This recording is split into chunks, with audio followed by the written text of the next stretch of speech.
probably after the tough stretch that we went through, and if memory serves correctly, it was in Lexington.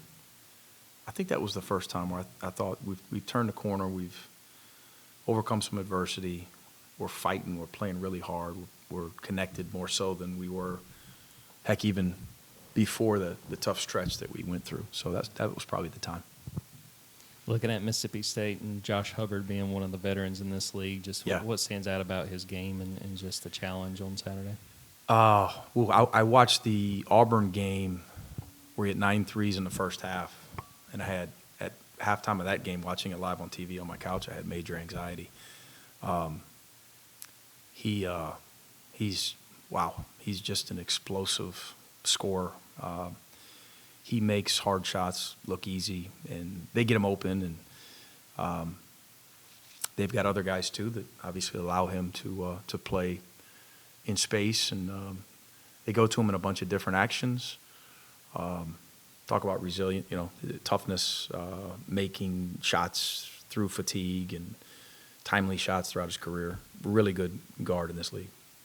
Yeah, Cannon had a great game on Tuesday night. Just what have you seen from him since arriving here that's allowed him to develop into that? Who's someone able to do something like he did against Alabama? He was making shots and scoring out like that in practices and in inter-squad games while playing less intense and less competitive. He's gone through a process of stretching himself, getting out of his comfort zone. It's night and day in terms of his level of competitiveness since the fall, especially since September, October. Dirty work, little things are big. All things are big. They either lead to winning or losing, and he's just flying around and playing a lot harder. And when you go through that process for young players, of learning how hard you need to play to have success at a level like the SEC, it's often that takes a little bit away from your offensive rhythm, your flow, your shot making, and it's just kind of coming together now, coming off his best game, hands down. And he scored 32, he made 7 threes and what have you, and all these headlines. But if you really study the film, like, he was really solid defensively too. He played with effort. He had a rundown, a chase down block shot.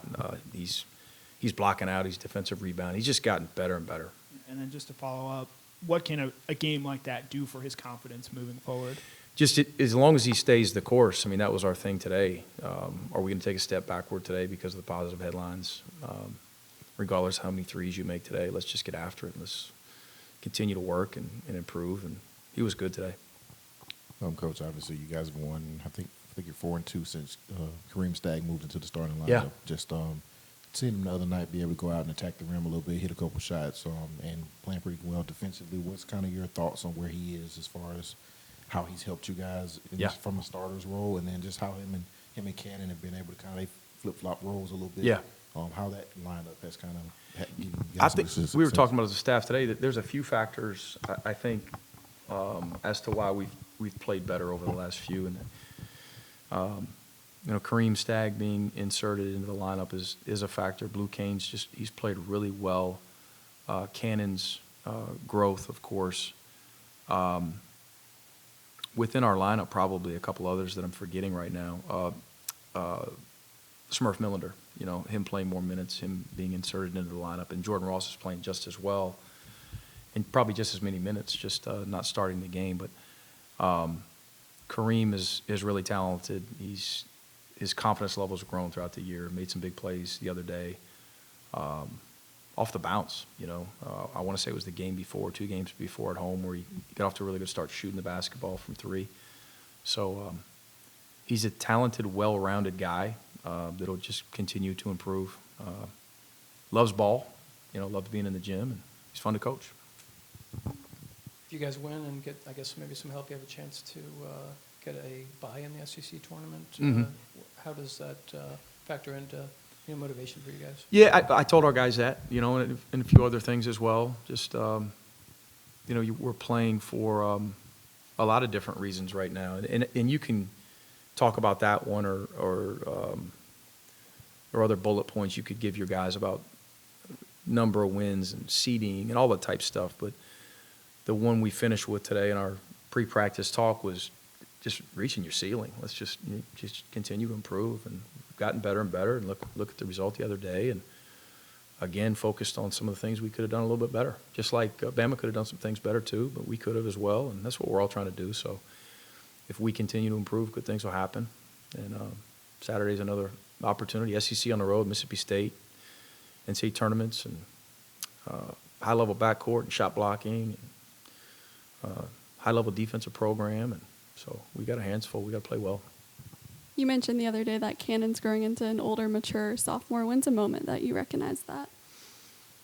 You know, not one moment in particular, but he strung together probably 3 or 4 practices back, say, a month ago, where we thought he's really turning the corner. But then going back to what we talked about earlier, he didn't necessarily combine that with made shots, complement the intensity level, the toughness level, the fighting through fatigue with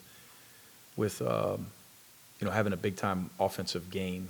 And he did that, of course, the other day, and he's doing that more and more often in practices. I know as a coach you never put limits, on your team and what it can accomplish.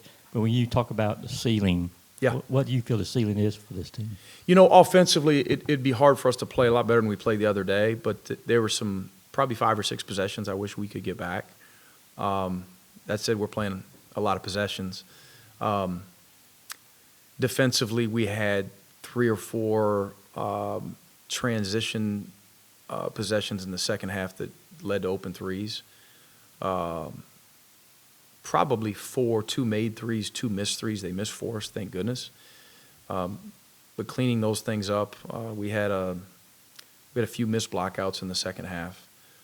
We played about as hard as we've played, though. So the overall effort level was nice to watch on film. But let's say there's 20 things you could have done better with this team. 6-8 weeks ago, there may have been 80 or 100. So your ceiling is you watch a game and you only see a couple defensive mistakes. When you're really, really locked in, a top 10 defense is going to watch film and it's going to be pretty clean.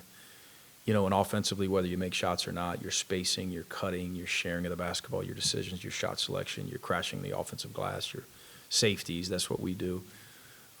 When that's really, really clean, there's only a few clips to show your guys. So it's funny how that works. The better team you have, the less you're in the film room. Your bigs played well against Alabama, shot the ball well particularly. What stood out to you with how they played and just how crucial their play is going to be going forward? Crucial for sure. And out-rebounded those guys by 10. I didn't know that I'd say that this year in a league game. Somto has been really efficient. I thought we really attacked the offensive glass the other day, wings and bigs, and just played hard. And you need that every game. And but overall, between him and Stagg, Somto and Stagg, and Big Justin absent, I thought collectively we were good up front. And then Dylan was really solid offensively, played within himself, and then his switchability the other night on some of the best guards in the country was really good down the stretch that allowed us to change our look and get some stops, enough stops to win the game. Yeah, last year you guys won your last 4 SEC regular season games. This year you've won 4 or 5, trying to make it 5 out of 6. Is there anything to that, or is it just a coincidence that you guys are playing your best at the end of the SEC regular season? Well, I mean, as coaches, we all like to say that's what you'd like to do, but how much of it is happenstance and how much of it is intentional, who knows? 2 years in a row, though, a healthy locker room with really good guys, that enjoy each other and that have resilience, through ups and downs, and that are just playing, it could just be coincidence, but it's nice, to be playing better this time of year, but you're only as good as your last day too, right? I mean, like today we were good. We'll be good tomorrow, but we got to be good Saturday. Good things will keep happening for us, but these guys work and love coaching them. We're having fun.